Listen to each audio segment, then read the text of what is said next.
क्या कोई ऐसा कंट्री भी है अब्रॉड में जिसमें कोई ट्यूशन फी देने की जरूरत ना पड़े और उसकी वीजा रेशियो भी 100% हो, उसमें अपॉइंटमेंट के इश्यूज भी ना हो और एम्बेसी के लंबे चौड़े आपको इंटरव्यू देने की भी जरूरत ना पड़े? तो ये वीडियो है आपके लिए। इस वीडियो के अंदर आज मैं आपके साथ वो कंट्री शेयर करने वाला हूँ जो कि 2027 में टॉप ट्रेंडिंग कंट्री बनने वाला है। मैं आज ना तो स्वीडन की बात करूंगा, ना फिनलैंड की बात करूंगा, ना साउथ कोरिया की बात करूंगा, ना लैटविया या लिथुआनिया की बात करूंगा। आज मैं आपके साथ वो कंट्री शेयर करूंगा, अगर आप उसका प्रोसेस स्टार्ट करते हैं, उसका प्रोसेस भी बहुत ज्यादा स्मूथ है। आपको कोई यूनिवर्सिटी का इंटरव्यू देने की जरूरत भी नहीं पड़ेगी और इवन कि आपको कोई लंबी लंबी एप्लीकेशन के फॉर्म भी फिल करने की जरूरत नहीं पड़ेगी।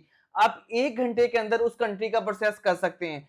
तो जी हाँ, मैं बात कर रहा हूँ स्विट्जरलैंड की। 2027 में स्विट्जरलैंड जो है पाकिस्तानी स्टूडेंट्स के लिए टॉप डेस्टिनेशन बन सकता है। बहुत सारे स्टूडेंट्स को तो लगता है कि स्विट्जरलैंड तो बहुत ही महंगा है, वहां पे तो करोड़ों की स्टेटमेंट चाहिए होती है, लेकिन बिल्कुल आप रॉन्ग है। यहाँ पे सिर्फ 6 से 7 लाख आपका बजट आता है और आपकी ट्यूशन फी भी जो है वो पाकिस्तान की यूनिवर्सिटी से भी कम है, जो कि 1 लाख से 2 लाख पर सेमेस्टर स्टार्ट होती है। तो इस एक कंप्लीट कंप्रीहेंसिव वीडियो के अंदर मैं आपके साथ उसका इंट्रोडक्शन शेयर करूंगा, आपको बताऊंगा कि आपको स्विट्जरलैंड क्यों चूज करना चाहिए, वहां पे कोर्सेज, आइट्स की requirements, tuition fee, bank statement, visa interview questions और ओवरऑल आपका बजट भी बताऊंगा और कौन कौन से कोर्सेज जो हैं वो अवेलेबल हैं 2027 में और उसके कितने इनटेक्स होते हैं। ये सारी चीजें आपको जो है इस वीडियो के अंदर मिलने वाली हैं। तो अगर आप भी हमारे चैनल पे न्यू स्टडी अब्रॉड की वीडियो चाहते हैं, भी हमारे चैनल को लाइक करें और सब्सक्राइब करें।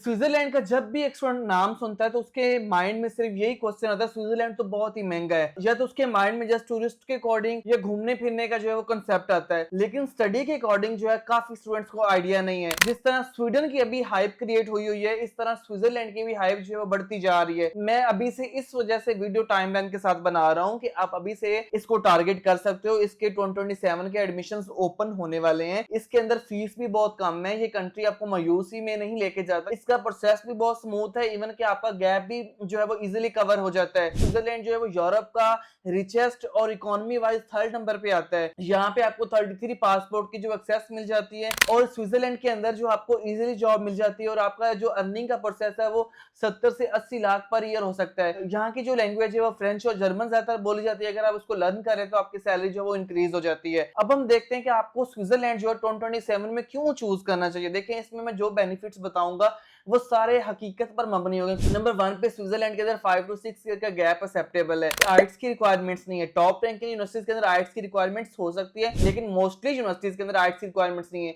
यहाँ पे आपको 100+ इंग्लिश शॉर्ट प्रोग्राम्स मिलते हैं। लाइक आपको लंबे छोटे प्रूफ लगाने की जरूरत नहीं है। आपका जस्ट 6 मंथ अकाउंट होल्ड हो, बाकी अगर आपने 1 मंथ में अपनी बैंक स्टेटमेंट मैच्योर की हुई है तो आपका यहाँ पे वीजा लग जाता है। उसके बाद अगर हम स्टार्ट करें इसके कौन कौन से इनटेक है, स्विट्जरलैंड के अंदर 2 इनटेक्स होते हैं, एक फेब इनटेक होता है और एक होता है सितंबर इनटेक। अभी फेब इनटेक के जो एडमिशंस हैं वो ओपन होने वाले हैं, इसी वजह से मैं टाइमलाइन के साथ वीडियो बना रहा हूं ताकि आपको कोई कंफ्यूजन ना हो, आप जल्दी से अपने डॉक्यूमेंट्स रेडी करके अप्लाई कर सको। फेब इनटेक के एडमिशन जो है सितंबर में स्टार्ट होने वाले हैं, जिसकी डेडलाइन नवंबर अक्टूबर तक होती है। जिस तरह यूनिवर्सिटी ऑफ बर्न है उसके एडमिशन 1 सितंबर से स्टार्ट हो जाएंगे।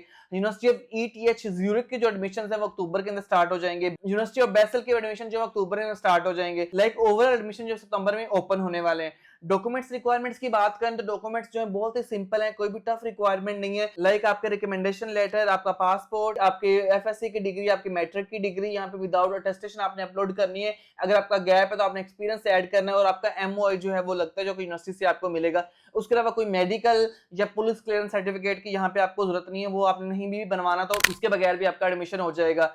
विदाउट अटेस्टेशन और पोस्टाइल तो आपको समझ लगे कि यहाँ पे आपने करवाना नहीं, आपने सिंपल जो इनके पोर्टल पे अप्लाई करना है। आपको 100 यूरो 150 यूरो यहाँ पे CHF जो है फी मिल सकती है एप्लीकेशन की, जो कि पाकिस्तानी अराउंड 55,000 60,000 या 70,000 बनती है। अगर आप 3 में अप्लाई करते हैं तो आपको 1 लाख की जस्ट जरूरत होगी, लेकिन आपका एडमिशन गारंटीड होगा। अगर आप 2 यूनिवर्सिटीज को भी टारगेट कर लेते हो कि जो फी आएगी वो 60 to 70 तक आएगी या 1 लाख तक हो सकती है। एंड पे मैं आपको वीडियोस में भी बताऊंगा कि कौन सी यूनिवर्सिटी ऐसी है जो कि 100% एडमिशन भी देती है। ट्यूशन फी की बात करें तो यहाँ पे आपको जो ट्यूशन फी है 850 CHF स्विस फ्रैंक से लेके आपकी वो जाती है 4,000 5,000। पब्लिक यूनिवर्सिटी की मैं बात कर रहा हूँ। यहाँ पे मोस्टली यूनिवर्सिटीज की फीस 600 CHF है, 700 है और 800 CHF है बैचलर्स और मास्टर्स दोनों के लिए। बैचलर्स यहाँ पे 3 साल का है और मास्टर्स यहाँ पे 1.5 ईयर का है। तो उसके अकॉर्डिंग आपने सेमेस्टर वाइज यहाँ पे फी देनी होती है। यहाँ पे सेमेस्टर वाइज सिस्टम चलता है और ईयरली फी आपने नहीं देनी होती। अगर आपका एडमिशन सिक्योर हो जाता है तो आपको फर्स्ट इंस्टॉलमेंट पहले देनी होती है जो कि फुल होती है। स्कॉलरशिप के थ्रू भी आप वेव ऑफ करवा सकते हो। स्कॉलरशिप भी इसकी काफी ज्यादा मैं आगे जाके डिस्कस करूंगा। ट्यूशन फी जब आपने पे कर लेनी है उसके बाद जो अगर हम उसके नेक्स्ट बैंक स्टेटमेंट की बात करें,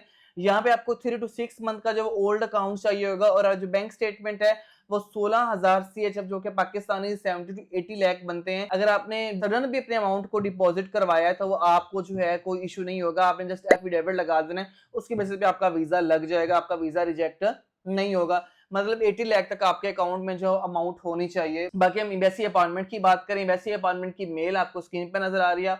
आप इसके थ्रू जो है अपनी अपॉइंटमेंट ले सकते हो। आपने इनको मेल करनी है कि मेरा एडमिशन सिक्योर हुआ है, इनको एडमिशन लेटर सेंड करना है। उस बेसिस पे आपका जो है अपॉइंटमेंट आपको अवेलेबल स्लॉट्स पे मिलेंगी। इसका मैं आपको एक नेगेटिव पॉइंट बता दूं, बेसिकली आपने इसको जल्दी टारगेट करना है। आपको यहाँ पे एम्बेसी के अपॉइंटमेंट का कोई नोटिफिकेशन नहीं आएगा कि अपॉइंटमेंट उनकी कभी से भी बंद हो सकती है। आपने दिसंबर से पहले पहले अपना प्रोसेस करना है। जब आपका एडमिशन हो जाए ना तो आपने सिंपल जो मेल करनी है और आपको इजीली जो है वो अपॉइंटमेंट जो इसकी मिल जाएगी।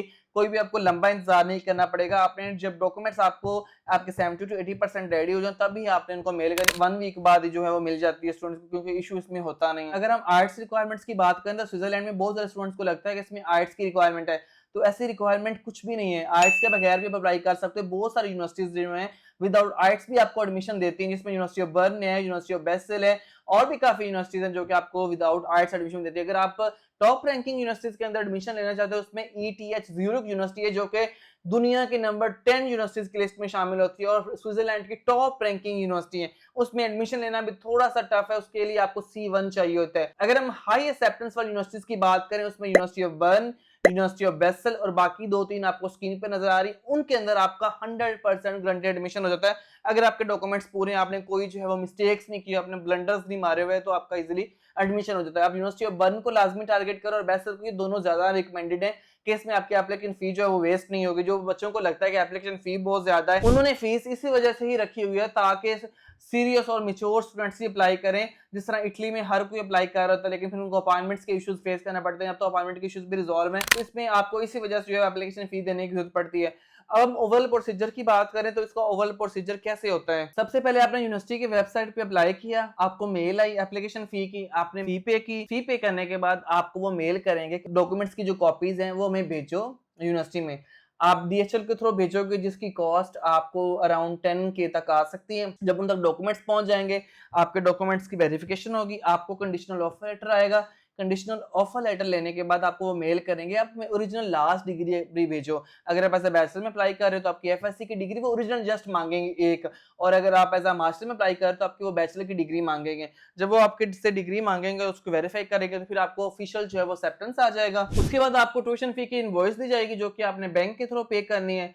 बैंक में पे करने के बाद आपका सर्टिफिकेट मिलेगा और आपको स्टूडेंट नंबर मिल जाएगा और आपको कैंपस अकाउंट मिल जाएगा। उसके बाद मैं आपको यहाँ पे एक बात बताऊं, यहाँ पे डेबिट कार्ड या क्रेडिट कार्ड से आपकी जो है एप्लीकेशन फी पे नहीं होती, वो आपकी बैंक से ही पे होनी है। बैंक का प्रोसीजर मैं आपको बता दूंगा। आपने उनसे स्लिप लेनी होती है, उस स्लिप की बेस पे जो है वो आपने बैंक में जाके सबमिट करवानी है। थोड़ा सा इसका नेगेटिव पॉइंट है लेकिन इतना भी नेगेटिव नहीं है, लेकिन जिसने जाना हो तो वो बैंक में भी फीस सबमिट कर सकते हैं। बाकी अगर हम इसके वीजा के डॉक्यूमेंट्स की बात करें तो वीजा में इतने टफ डॉक्यूमेंट्स कुछ भी नहीं है, सिंपल ही चीजें हैं। इसमें आपको ऑफर लेटर, आपको इंश्योरेंस चाहिए होगी जो कि 30,000 CHF कवर कर रही हो, recommendation letter, acceptance letter, bank statement. उसके अलावा और भी काफी डॉक्यूमेंट्स आपको स्क्रीन पे नजर आ रहे हैं, वो बस आपको चाहिए होंगे, वो आपने एम्बेसी में ले जाने हैं। जब आपको अपॉइंटमेंट मिल जाएगी तो आपने एम्बेसी में जाके अपने डॉक्यूमेंट्स को सबमिट करवा देना है। ये थी ओवरऑल स्विट्जरलैंड की इन्फॉर्मेशन 2027 में। इसको लाजमी टारगेट करें। अगर आपको लगता है मेरे से कोई चीज स्किप होगी, आप कमेंट सेक्शन में पूछें, डिटेल में क्वेश्चन करें, उसका रिप्लाई हमारी टीम करेगी और स्टेप बाय स्टेप आपको गाइडेंस मिलेंगी। बाकी कोई भी स्विट्जरलैंड की इन्फॉर्मेशन चाहिए हो आप हमसे कांटेक्ट कर सकते हो।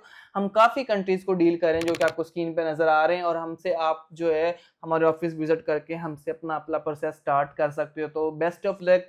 अपने कंट्री को वो चूज करें हमेशा से जो आपके लिए काबिल यकीन हो, जो जिसपे अगर आप उसका प्रोसेस करो तो आपको वीजा की गारंटी मिले, तो आपको उन कंट्रीज का प्रोसेस करना चाहिए। तो स्विट्जरलैंड यकीन करें, बिलीव मी, बहुत एक अच्छी डेस्टिनेशन बनता जा रहा है। अगर आपका CGPA भी लो है, लाइक 2.7 है, तो आप इसको लाजमी टारगेट करो क्योंकि ये आपके लिए अपॉर्चुनिटीज का हब है।